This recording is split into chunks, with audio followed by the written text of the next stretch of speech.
Sinasabi ko na. At dito yung naaamoy kong mabangong amoy atsara. Inay nga rin pinagbibili mo.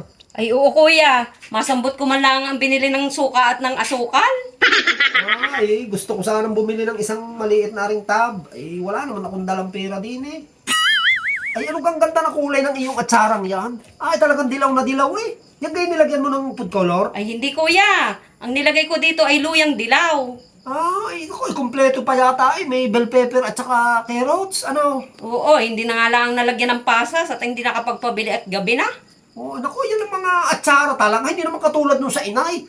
Ay, na wala namang kahalo-halo. Napagkamal ko ang bukayo. Ay, ari, gustong-gusto na kanyang ina. Tunay na mahilig din yung sa atsara. Ikaw! Anong pagkakasarap? Ano pa yung mga tinitinda sa bayan? Sa sarap? Ay siya, dalhin mo na ito. Iyon na. Oh, ay siya, salamat ineng. Ay, ano sarap? Anong ganda pa ng kulay? Oh, anong pagkakasarap?